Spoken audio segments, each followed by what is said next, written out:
Vamos à nossa pauta número 1, eleições presidenciais nos Estados Unidos. Tivemos ontem mais um debate entre Donald Trump e Joe Biden. E a Ana Paula Henkel está mais uma vez virada, acompanhou o debate inteiro. Não dormiu, mas está linda, maravilhosa, como sempre. E vai explicar para a gente como é que foi esse debate, Ana. E o Trump teve, pelo menos, a oportunidade de falar, né, do caso envolvendo Hunter Biden, o filho de John Biden, né? Tráfico de influência, corrupção, Ucrânia, uma história que a imprensa americana, de um modo geral, fez questão de censurar. As redes sociais também fizeram questão de abafar, de censurar. Então, o Trump conseguiu falar disso ontem. E aí? E aí que foi uma noite muito esperada, né, Lacombe? Todo mundo estava aguardando bastante o debate, até porque o último debate entre eles, a gente não conseguiu extrair nada. Foi um falando em cima do outro, muita animosidade.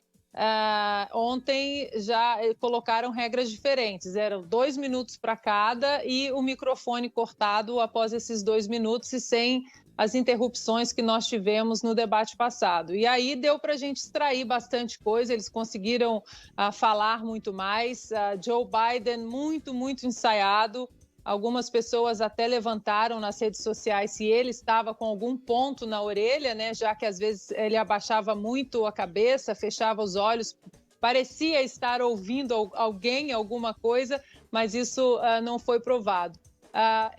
Como você mencionou, o Donald Trump ele conseguiu colocar aí na pauta a história que está correndo aqui nos Estados Unidos e que a imprensa vem jogando para debaixo do tapete, inclusive com Twitter, Facebook, derrubando links das matérias, né, que é sobre a corrupção da família Biden, envolvendo o filho do Joe Biden numa empresa de gás e combustíveis da Ucrânia e agora da China também. E aí o Joe Biden é colocado nesse esquema todo como vice-presidente e tráfico de influência, ou seja, o filho dele teria sido contratado pela empresa de gás Burisma na Ucrânia, exatamente para ter acesso ao governo americano de uma maneira mais fácil através do pai dele, já que Hunter Biden não tem a menor experiência no ramo de combustíveis, né? Donald Trump conseguiu colocar isso no debate, levantou ali o tapete e falaram também de outras políticas, o que foi muito interessante para quem ainda está indeciso. Eu acho que o ponto principal, Lacombe, de ontem é que o Donald Trump ele estava até muito presidenciável, né? Ele não estava aquele Donald Trump malcriado do Twitter e do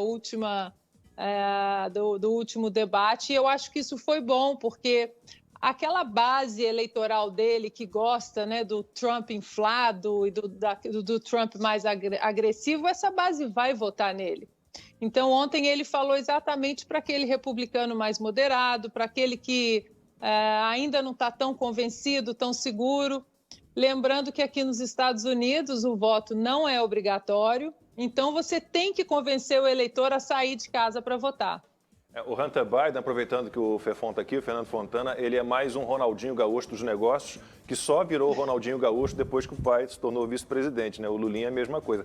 Nas categorias de base nunca foi nada, aí o pai virou presidente, ele virou o Ronaldinho Gaúcho dos negócios. Eu acho que até é importante colocar nessa história do Hunter Biden, né? O Biden até tentou responder a isso no debate, falou que ele já foi exaustivamente investigado e nunca ficou provado esse tráfico de influência. A reportagem do New York Post, até saiu uma outra matéria no New York Times, dando conta que o próprio repórter do New York Post, que publicou a matéria, não queria assinar, né? Se recusou a assinar porque achava que a matéria era duvidosa. Outros veículos de imprensa não tiveram acesso aos e-mails para confirmar a veracidade, a autenticidade daqueles e-mails publicados no New York Post. Não, nada a ver, irmão. E sobre a história do ponto, isso também surgiu no primeiro debate, né, Ana? Tem teoria conspiratória, que você mesma disse que não ficou provado. Agora, minha pergunta é outra. 47 milhões, cerca de 47 milhões de americanos já votaram antecipadamente. Em 2016 foram 139 milhões de votos, de eleitores votando. A expectativa é que nessa eleição sejam 150 milhões. Significa que, então, 1/3 dos americanos já votou. E há poucos indecisos, né? Na verdade, o que tanto o Biden quanto o Trump precisam fazer é fazer com que animar suas bases para irem efetivamente votar, porque aí o voto é opcional, é facultativo. negativo. A percepção é de que houve um empate nesse debate. Você acha que as pessoas ficarão mais animadas a votar depois do que viram ontem? Tudo errado essas perguntas. Amanda, sobre a matéria do New York Post, das fontes, né, que não teriam condições de serem verificadas, ontem foi divulgado que o computador, o suposto computador, o laptop do Hunter Biden, que foi objeto da matéria do New York Post, ontem foi divulgado que o computador ele foi confiscado pelo FBI em dezembro do ano passado, já dentro de uma investigação sobre lavagem de dinheiro.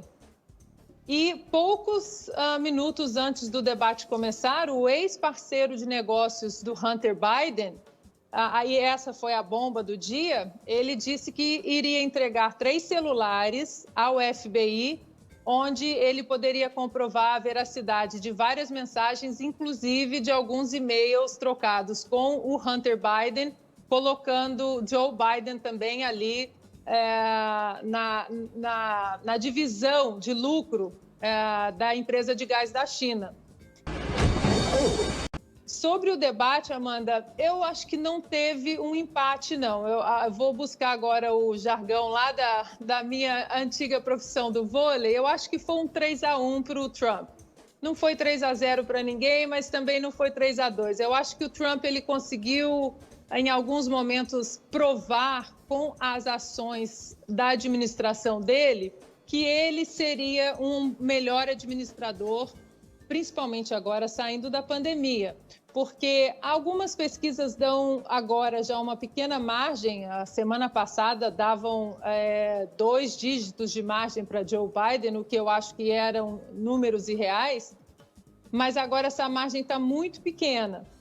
No entanto, quando a pesquisa é quebrada em assuntos, no assunto economia e recuperação da saúde econômica dos Estados Unidos, aí o Donald Trump ele tem um salto muito grande na frente em relação a Joe Biden. E eu acho que o Donald Trump ele pôde explorar muito isso ontem, eu acho que foi o ponto alto para ele. Porque ele falava até muito em cima das falas do Biden, quando o Biden falava, mas eu vou fazer isso, eu vou fazer aquilo, eu vou melhorar. E o Donald Trump vinha com uma retórica que eu acho que funciona com o eleitorado, que era o seguinte, mas você está há 47 anos na política, você esteve há 8 anos na Casa Branca, por que só agora você vai fazer alguma coisa? Faz tempo. Mais tempo, né? Ué. Eu acho que isso pode ter surtido algum efeito e também para os estados chaves ali, né? Os swing states, que é Pensilvânia, Ohio, Michigan, Carolina do Norte. Esses estados são conhecidos como swing states, aqueles estados que normalmente decidem as eleições porque eles votam republicanos ou democratas. E os dois ontem tentaram falar exatamente com esses estados. Muito bem, a Ana já praticamente respondeu uma parte da minha pergunta, que era quais seriam os estados decisivos nessa reta final da eleição. Ana, a impressão que eu tenho, tal qual aqui no Brasil, é que é muito difícil de acreditar em qualquer pesquisa aí nos Estados Unidos também. Elas erram sempre, se não errassem tanto, né? Bom, um clássico exemplo é que o próprio presidente Donald Trump não estaria eleito, segundo as pesquisas, na eleição anterior. E também em grande parte da imprensa americana que a torcida pelo lado democrata é praticamente declarada. E o que hoje a imprensa traz, tanto aí quanto analistas, entre muitas aspas aqui do Brasil, é que a eleição pode ser judicializada, pode terminar com recontagem de votos, de que a margem é muito apertada. Qual é o cenário real? É uma possibilidade muito plausível, Silvio. A gente viu em 2000, a eleição acabou na Suprema Corte, onde questionaram a contagem de votos ali da Flórida, né? A eleição entre George W. Bush e Al Gore. Acabou na Suprema Corte, e a Suprema Corte manteve ali a contagem de votos favorável a George W. Bush.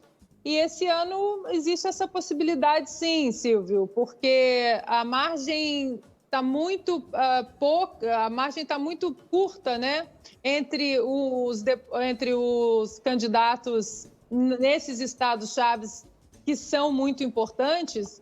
Então, eu acho que isso pode acabar na Suprema Corte, sim. Tanto pode acabar que na sabatina da indicação do Donald Trump a semana passada para a Suprema Corte, na sabatina ali do Senado da Amy Coney Barrett, os democratas insistiram na pergunta se ela se recusaria a julgar um possível caso das eleições na Suprema Corte. Ana, aí nos Estados Unidos existe o voto pelo correio. A gente ouviu falar de algumas histórias de votos para o Trump, se não me engano, de militares que foram encontrados no lixo. Esses votos pelo correio, de alguma forma, podem ser decisivos e a fraude poderia estar vinculada a esse tipo de voto? Sim, Lacombe, os republicanos estão muito preocupados porque há indícios também de entrega de votos no correio para pessoas que já estão falecidas, que já não estão aqui, para pessoas que mudaram de endereço, pessoas recebendo 2 cédulas no endereço antigo e no endereço novo. Então, é sabido aí que o Partido Republicano já tem mais de 600 advogados aí pelo país, de olho em toda a contagem, porque como a gente sabe, o federalismo aqui nos Estados Unidos, os estados eles têm muita autonomia. Então, o próprio sistema de votação, de contagem de votos, isso é tudo muito deixado para o estado. E aí, nos estados democratas, os republicanos estão colocando muitos advogados lá exatamente para ficar de olho nessa contagem de votos pelo correio. Mas, Ana, na verdade, quem foi responsável pelas urnas falsificadas ou fraudadas, salvo engano, aí na própria Califórnia, onde você mora, foram os republicanos, né? Não há um histórico de fraude nas eleições americanas. Muito pelo contrário, segundo o Centro Brennan, que é ligado à Universidade de Nova York, você tem 0,003% de fraude. O voto pelo correio é usado desde o século XIX. Então, é um sistema eleitoral muito diferente do nosso, é um sistema antigo e faz todo sentido na pandemia em que as pessoas evitam formar aglomerações na hora de votar. Você não acha que percepções como essa, ou quase alimentar teorias desse tipo, não minam o processo democrático? Não, Amanda, essa história de urnas falsas não é verídica. As urnas, elas foram colocadas elas foram substituídas, urnas velhas, por urnas novas. Essa infelizmente, desculpa te desapontar, mas não é uma história verdadeira. Quando é dos republicanos é falso e quando é dos democratas, quando é uma fraude ligada aos democratas é verdadeiro. Não, mas não há história de urnas falsas. Não há história de urnas falsas, tanto para democratas ou republicanos. Não há história, isso aí eu não estou dizendo que há urnas falsas, nem democratas, nem republicanos. Essa história de urnas extras, tanto democratas quanto republicanas, essa história não existe. A questão do voto pelo correio são as cédulas extras que estão aparecendo em condados democratas e as cédulas, como o Lacombe disse, cédulas que já foram marcadas, votadas por no Donald Trump, e que estão sendo encontradas no lixo. Isso aí, a fraude, a preocupação é isso, não em urnas falsas. Não existem urnas falsas, nem democratas, nem republicanas. Outro dia eu estava vendo um comentário seu, continuando nessa linha da economia, dizendo que o Joe Biden, o programa econômico de governo dele, provocaria uma redução na receita da classe média americana, em torno de 6 mil, 7 mil dólares ano. Você pode explicar um pouquinho por quê? O que traz esse plano econômico dele? Esse plano econômico dele foi muito bem destrinchado pelo Hoover Institution, que está dentro de Stanford, e ele também foi publicado pelo The Wall Street Journal. É um plano que, primeiro, ele tem que elevar os impostos da classe média para todos, para arcar com todos os programas que ele está prometendo aumentar. E também o governo, o recurso federal que ele quer jogar de volta na economia são recursos que não estimulam a economia, o que Donald Trump defende, que é desregular, cortar muita burocracia do Estado, ajudar no empreendedorismo, ajudar o pequeno empreendedor, já que é isso que aquece a economia. Os recursos federais do programa de Joe Biden, eles são recursos, primeiro, apenas na área da saúde, onde esses recursos eles não voltam de uma maneira, né, no ciclo para a sociedade, e também dentro do Green New Deal. Ou seja, ele vai colocar muito recurso federal dentro do programa ambientalista, no sentido de reformas onde os prédios vão ter que tirar janelas grandes, colocar janelas pequenas. Ele está colocando uma série de regulações aí no programa dele que vai atravancar a economia, além do aumento de impostos. Isso é uma vergonha. Então, existem alguns californianos aqui que estão desistindo de votar em Joe Biden, porque aqui na Califórnia os impostos já são altíssimos. Inclusive, mais de 15 mil empresas nos últimos 10 anos já saíram daqui exatamente pelos impostos. E aí, nesse programa dele, que ele insiste em falar nos debates que ele não vai aumentar os impostos da classe média, quando você vai na plataforma da dupla Biden e Harris, está lá muito bem destrinchado que ele vai aumentar os impostos, sim. Ana, ontem o Biden até respondeu essa pergunta no debate. Ele foi bem claro ao dizer que ele só aumentaria os impostos para quem ganha mais de $400 mil por ano. Isso não é mais classe média, é classe alta, né? Gente que ganha muito dinheiro por ano, muito dinheiro por mês.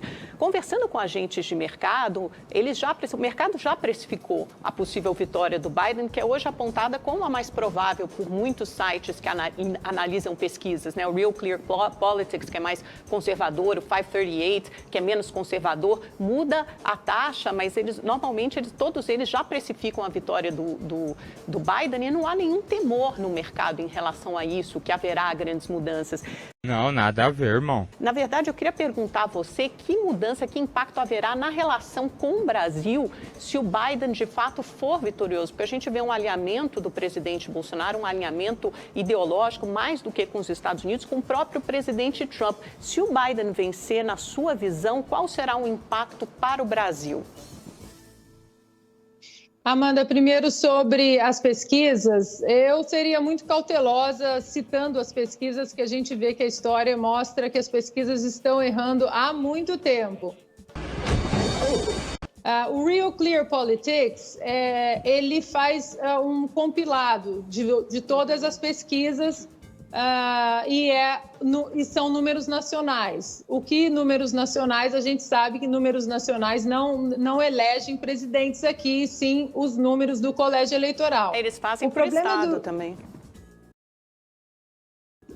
Sim, mas eu ia chegar nisso. O problema é que quando você vai para os estados no Real Clear Politics, de 10 pesquisas que estão lá, 8 pesquisas são com tendências democratas. Então, é muito difícil saber, tanto pesquisas do lado mais para o direito, do lado mais para o esquerdo. Hoje, com essa animosidade e essa polarização, no sentido da pesquisa, que eu acho que a polarização no debate ela é essencial, é muito difícil a gente ter certeza dos números da pesquisa. A gente só vai saber realmente se as pesquisas esse ano foram para um caminho mais científico, mais certo e menos político, depois da eleição. Sobre a relação, se por acaso o Joe Biden vencer, Amanda, eu acho que o Brasil e os Estados Unidos têm uma relação muito sólida há muitos anos, alianças comerciais há muitos anos, e eu acho que mesmo Joe Biden vencendo e Jair Bolsonaro tendo aí mais 2 anos de governo até a sua tentativa de reeleição, eu acho que não vai mudar muita coisa, não. Ô, Ana, agora para a gente encerrar, você é uma medalhista olímpica, uma grande campeã do vôlei, né? Sabe que hoje Pelé está completando 80 anos, né? O que você tem a dizer? Bom, obviamente, eu estava brincando aqui que eu sou o único na bancada que viu o Pelé jogar, né? Eu sou o mais velho da turma. Você não viu, mas obviamente viu imagens, conhece a história do Pelé. Que atleta sensacional, né? Atleta maravilhoso, inspirador, e ele tem uma passagem muito interessante aqui. Eu estou escrevendo uma trilogia sobre o 40º presidente norte-americano, Ronald Reagan, para lançar em poucas semanas. Só faltava o livro, né? Já plantei árvore, já tive filho, só faltava o livro. E aí, nas minhas pesquisas, eu encontrei uma foto do presidente Ronald Reagan com o nosso querido ídolo Pelé. E a história da foto é que quando eles se conheceram, o Ronald Reagan apertou a mão do Pelé e disse: muito prazer, eu sou o presidente Ronald Reagan, presidente dos Estados Unidos, e você, o Pelé, não precisa se apresentar, que todo mundo te conhece. Dois ídolos, viu? Pelé no esporte e o Ronald Reagan na política, né? Foi um grande presidente. O Pelé da política, né, Lacombe? Também. O Reagan foi o Pelé da política. Com certeza. Ana, muitíssimo obrigado mais uma vez pela sua participação. Contamos com você outras vezes. Obrigado. Pode contar comigo. Bom trabalho para vocês. Valeu. Olha, recadinho para você agora. Daqui a pouquinho a gente retoma aqui a nossa conversa.